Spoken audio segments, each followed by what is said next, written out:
The FBI is reopening its investigation into Hillary Clinton's email scandal. FBI Director James Comey says new emails have come to light that have prompted the second look. And joining me now on the phone with insight on what's happened and what it means days before the election is CBN News chief political correspondent David Brody. Welcome, David. Thanks, Mark. Good to be with you. First of all, your reaction. One word, Mark, bombshell. 2 words. October surprise. This is the one. Everybody had thought it was going to be maybe WikiLeaks. No. The Lou 2005 tape by Donald Trump. No.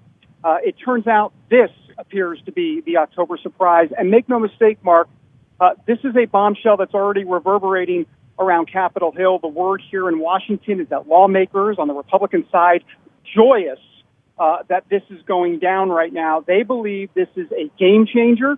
We've already seen, believe it or not, and this is wild to say this, the stock market, upon hearing the news of this, plunged 150 points or so. Many folks attributing a lot of it to this news, the uncertainty, if you will, of what's going to happen next. And now we're finding out that roughly Hillary Clinton's chances of being president by polls, or I shouldn't say polls, but actual tracking surveys that track this percentage of what percentage you can be to be president, all of that has gone down by 7% just in an hour. So this is a big deal, Mark. Well, we just learned from the Associated Press that these emails did not come from Clinton's private server. Any idea what that means, or does it make a difference?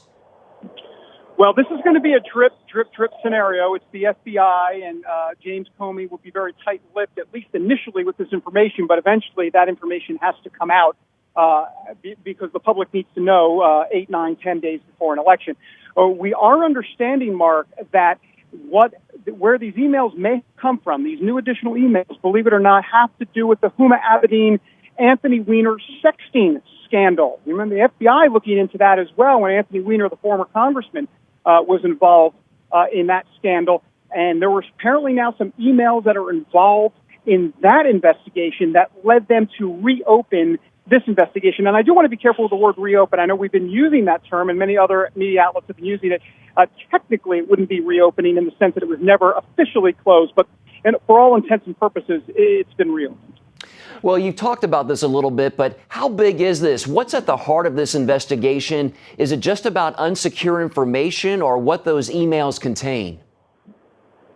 Well, it's all about whether or not those emails contain classified information and whether or not Hillary Clinton knew about it. And then it goes even a step further. And this has been the big criticism as it relates to what James Comey has done here, which is do the emails show intent at all? In other words, intent to hide classified information, intent that they knew there was classified information and did nothing about it. And I think that's going to be, once again, a key word here. Having said that, the fact of the matter is, Hillary Clinton is under a cloud here, Mark, 10 days before an election. That is not good at all for her from an optics standpoint. It also plays into Donald Trump's rigged system narrative and the crooked Hillary label he's been giving her for months and months here. And so, boy, I tell you what, folks that haven't made up their mind are going to be in a pickle here to kind of figure all of this out on the fly as we move towards Election Day.